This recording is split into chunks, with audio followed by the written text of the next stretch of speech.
பாரத் மாதா கி ஜெய். இன்று நாம் காணவிருக்கும் காணொளி உலகின் மிகப்பெரிய 10 இந்து கோவில்களை பற்றியது. உலகின் பிரம்மாண்டமான முதல் 10 இந்து கோயில்களை வரிசையாக பார்க்கவிருக்கின்றோம்.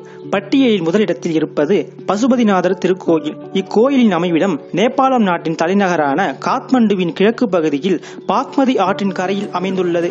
சிவபெருமானுக்காக அர்ப்பணிக்கப்பட்ட இக்கோயில் நேபாளம் இந்து நாடாக இருக்கும் வரை அந்நாட்டின் தேசிய கடவுளாக இந்த பசுபதிநாதர் இருந்து வந்தார். இக்கோயிலின் பரப்பளவு 652 ஏக்கரில் பிரம்மாண்டமாக அமைந்துள்ளது. இரண்டாம் இடத்தில் அங்கோர் வாட் கோயில் அமைந்துள்ளது.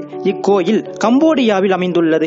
இக்கோயில் 2ஆம் சூரியவர்மனால் 12ஆம் நூற்றாண்டின் போது யசோதரபுரம் என அக்காலத்தில் அழைக்கப்பட்ட அங்கோர் பகுதியில் அமைந்துள்ளது. இக்கோயில் விஷ்ணுவிற்காக அர்ப்பணிக்கப்பட்ட கோயிலாகும். அங்கோர் வாட் கோயில் கம்போடிய நாட்டின் சின்னமாக அந்நாட்டின் தேசிய கொடியில் இடம்பெற்றிருப்பது கூடுதல் சிறப்பாக உள்ளது. மூன்றாவது ஸ்ரீரங்கம் கோயில் உள்ளது. இக்கோயில் தமிழகத்தின் திருச்சிராப்பள்ளியில் காவிரி மற்றும் கொள்ளிடம் ஆறுகளால் சூழப்பட்ட தீவில் எழிலுற அமைக்கப்பட்டிருக்கிறது. 156 ஏக்கர் பரப்பளவில் இக்கோயில் பிரம்மாண்டமாக அமைக்கப்பட்டிருக்கிறது. ஆசியாவின் மிகப்பெரிய கோபுரத்தை தன்னகத்தே கொண்டதாக பெருமையுடன் நின்று கொண்டிருக்கிறது.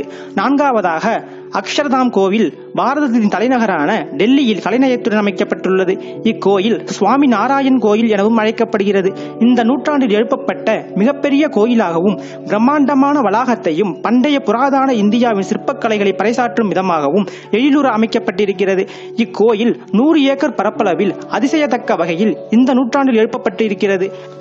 பட்டியலின் 5ஆம் இடத்தில் 2 திருக்கோயில்கள் உள்ளன. முதலாவதாக தமிழகத்தின் கடலூர் மாவட்டம் சிதம்பரத்தில் அமைந்துள்ள நடராஜர் திருக்கோயில் அமைந்துள்ளது. இக்கோயில் கொள்ளிடம் ஆரத்தழுவ அக்காலத்தில் தில்லை என அழைக்கப்பட்ட சிதம்பரத்தில் 40 ஏக்கர் பரப்பளவில் 4 புறமும் கோபுரங்கள் சூழ எழிலுற அமைக்கப்பட்டுள்ளது.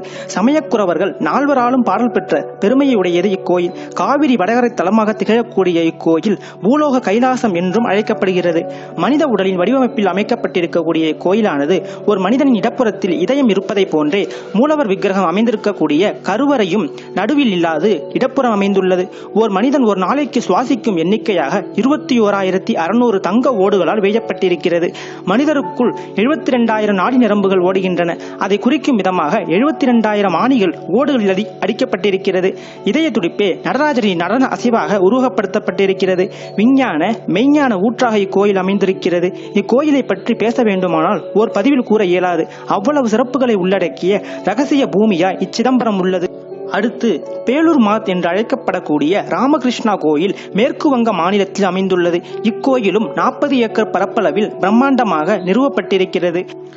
பட்டியலின் 6வது கோயிலாக பிராம்பணன் கோயில் உள்ளது. இக்கோயில் இந்தோனேஷியாவின் ஜாவா பகுதியில் அமைந்துள்ளது. இது இந்தோனேஷியாவின் மிகப்பெரிய கோயிலாக மத்திய ஜாவாவின் யோக்யாகர்த்தா வரை 17 கிலோமீட்டர் வரை பரப்பளவில் கொண்டுள்ளது. இக்கோயில் திருமூர்த்தி கோயில் என்று அழைக்கப்படுகிறது.